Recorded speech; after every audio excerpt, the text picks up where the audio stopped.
Girl, listen, January is basically over. And I know that we also had some goals at the beginning of January.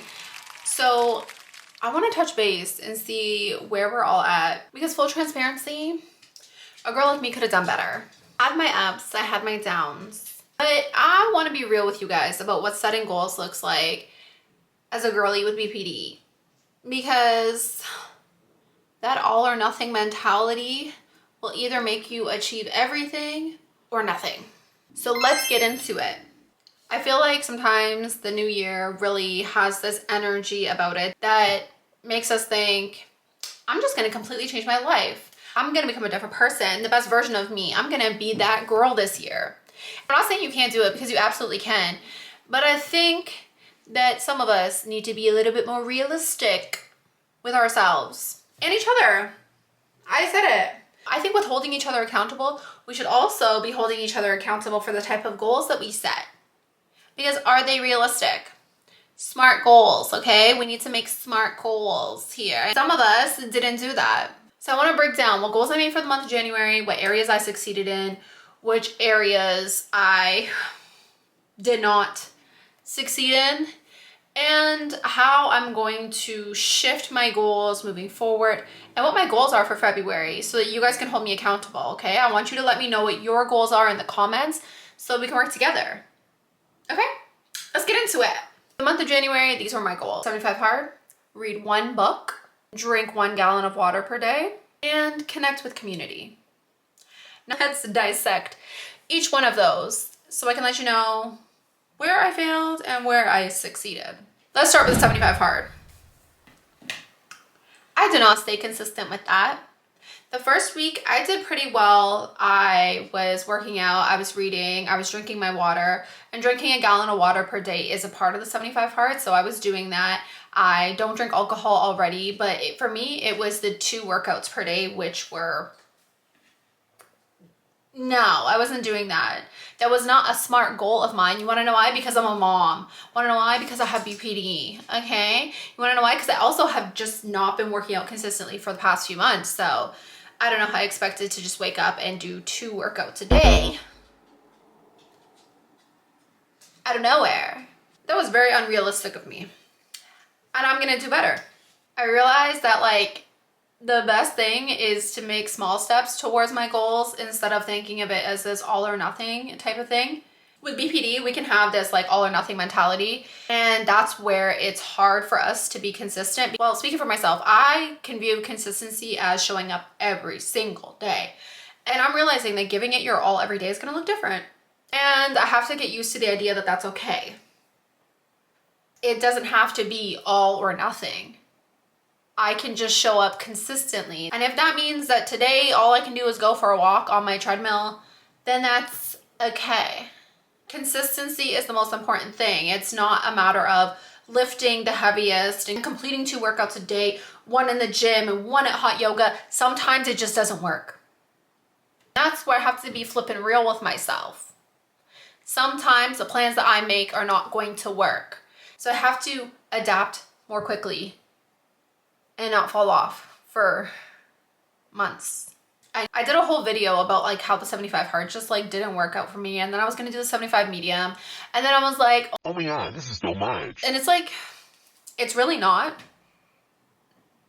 It's just I was tired, and instead of being tired for 1 day and eating like doo-doo for 1 day, I let that carry on for a whole week. And so we're back at square one. My second goal for the month of January was to complete 1 book.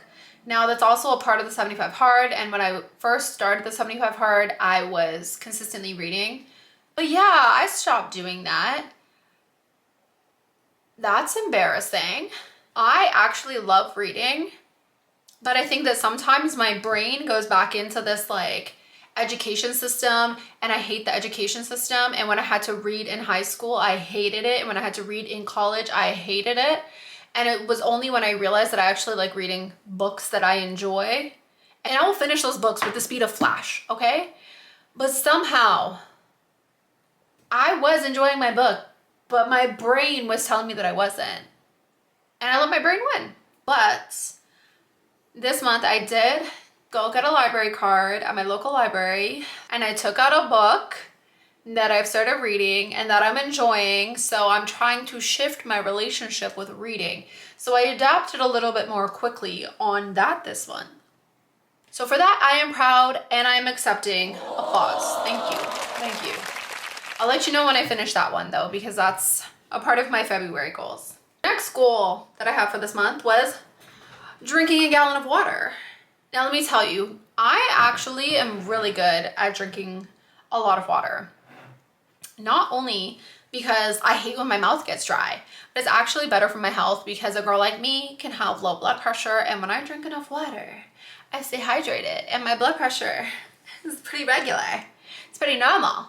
So I don't really have that as an issue most times, but I found over the course of this month, it was a little bit challenging for me some days to remember to drink water.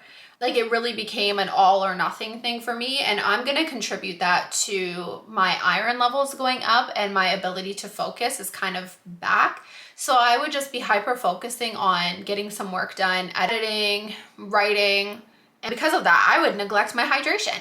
So I'm back to filling this in the mornings and drinking it by said times throughout the day. So I'm not there at the end of the day chugging it and having to get up to use the washroom several times at night, because nobody enjoys that, do they? Because I don't. I do not enjoy that. Next, connecting with community. Now, this is something I really struggled with last year because life was lifing and I have object impermanence. And sometimes I would forget to reach out to my community if I didn't see them or if they didn't reach out to me. And that was something that I felt really bad about because I truly care so deeply for my friends and my family. So when I don't show up for them, I feel terrible. So to shift that, I've made it a goal of mine this year to connect with my community consistently and to build community as well. And I did it. A part of that plan is monthly hangouts with my friends, family nights, and date nights. And I did that. We may not have done a formal date night, but Deb and I, we basically do everything together. So we did go to hot yoga together. So there's that. And we did have my mom over for dinner one night this month, which was really nice. My sister would have came, but Shorty was sick. So I told her to keep her butt at home. Nobody wants to get sick. And then when it came to my friends, for the first time ever, I cooked dinner for my friends. And I love cooking, so I was really excited to cook them a meal that I made with love. And they really enjoyed it. And it was a vegan, gluten-free baked ziti. And it was so delicious. So they came over for dinner and we had a game night. My best friend brought over her 2 kids. Amira got to play with her friends and we played Cards Against Humanity, but like the family version. And it was a lot of fun. Like we all enjoyed ourselves. So more of that this year because that was great. That made me really happy. Like moments where I get to connect with my community, my friends, my family, my online community. I just find it so wonderful and it makes me just feel so fulfilled and it forces me to be present. So I really liked that. Let's get into my February goals. So for February, I have broken my goals up into categories. We have fitness, mental, spiritual, and community/relationships. So for the fitness portion of it, our goals are 8,000 steps per day, going to hot yoga twice per week, weightlifting 4 times per week, 1 gallon of water per day, stay hydrated, and stick to my meal plan.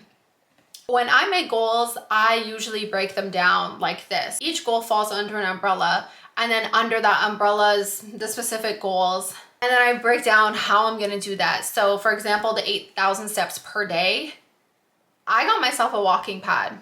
So when I'm not doing these and I'm working, I will be walking. I've gained 20 some odd pounds in the past year and a bit. So a girl like me really wants to get that in check because I notice things within my body that my body does not like when I gain weight. My body doesn't respond well to me being at a certain weight. I have certain aches and pains that don't feel normal or natural to me. So I need to get that in check. So that's why fitness is like an umbrella there, because my relationship with my body also helps my relationship with my mind. We're gonna be doing 8,000 steps a day with hot yoga twice a week. I was doing that consistently before, so I don't see that being an issue. I just need to be prepared and plan ahead. Weightlifting 4 times a week, to me, that just looks like getting my butt up and going to the gym. Okay, and you get up and go to the gym. And especially if I go like first thing in the morning, I get it out of the way. Anything that I find challenging to complete as a task, I get it done first thing in the morning, so it's out of the way. I'll just get up early and just do it. A gallon of water, again, something that I've done in the past. I know that I can do it now, and I created a meal plan for myself for the next 4 weeks. And I know that if I stick to it, these are foods that my body enjoys consuming. My body feels nourished and energized when I consume these types of foods. So I don't see it being an issue for me to, 1, eat them because they taste good, and 2, feel full and satisfied because, girl, you've eaten these before. That's one thing for me. It's like, I know that if I've done it before, I can do it again. And with that, like, my goals don't feel so heavy. You know what I mean? So if you have any fitness goals for the month of February, hit the comment section. Let's hold each other accountable. Break them down for me. I want to know where you're at. And I want us to be able to support each other through the month of February so we can achieve our goals together. Next, we have mental. So the mental portion of this involves everything that has to do with this beautiful mind. So for me, I would like to complete my book that I took out from the library and take out a new one this month. I've also downloaded a few audiobooks recently, so I'm like, okay, February, we gotta be listening to an audiobook while we're getting work done. I used to do that in the past, and I'm like, there's no reason why you can't do it now. Get it done, girly pop. I know that I wanna tie in my self-regulation tools daily. So this kind of ties into my spiritual practices as well, because I believe that meditation and breath work specifically as self-regulation tools are also used within my spiritual practice. So those are things that I need to do daily so that I can thrive this month. Okay? Speaking of my spiritual goals, second goal under that umbrella is to pray daily. I don't necessarily subscribe to any specific religion, but I believe that there is a creator. I believe there is a God, and I like talking to God. I usually say like a little prayer every morning. I just talk to God, and I think that God answers me and God speaks back to me in various ways. So that is something that I want to continue doing. And even though it's something I already do, it's still a goal for me. It's still something that I feel is important to put energy into and work towards.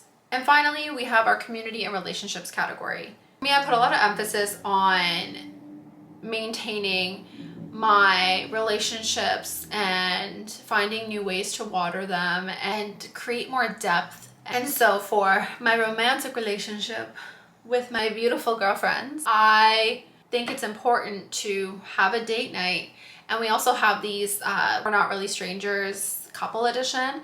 And from time to time, we'll just pull a card from that each so that we can just understand each other on a deeper level. So that's something I want to continue doing this month with her, because I feel like even if we think we know everything about each other, there's still so much about us that I'm sure we don't know, or we're growing and something changes.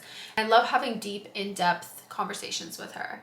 Something that my girlfriend and I have decided to emphasize this year is family activity nights. So it's kind of like a family date night. And with that, the idea is to pick an activity that we do as a family, either in the house or outside of the house. And it just encourages us to connect and to be present and engage with each other and do something that's fun for all of us. Or maybe something that's new or challenging, but helps us to grow our bond as a family. Another part of this category is my platonic relationships.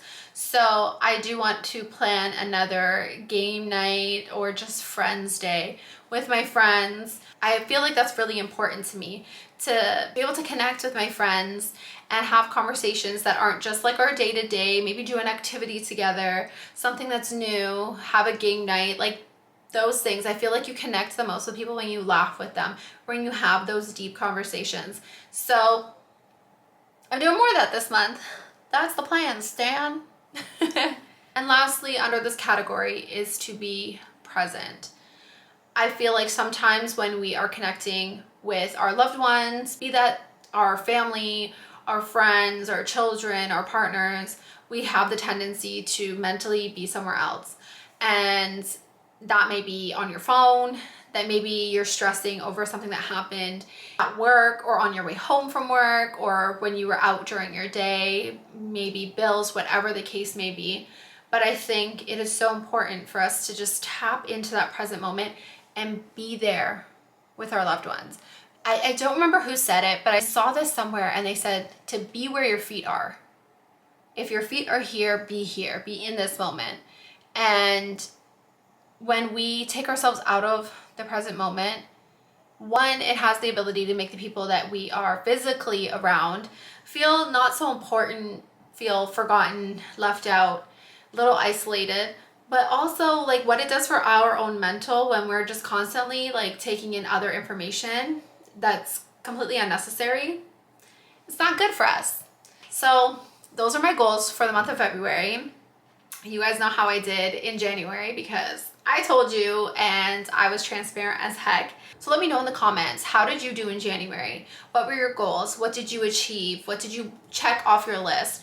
And where can you improve? Or let me know what February looks like.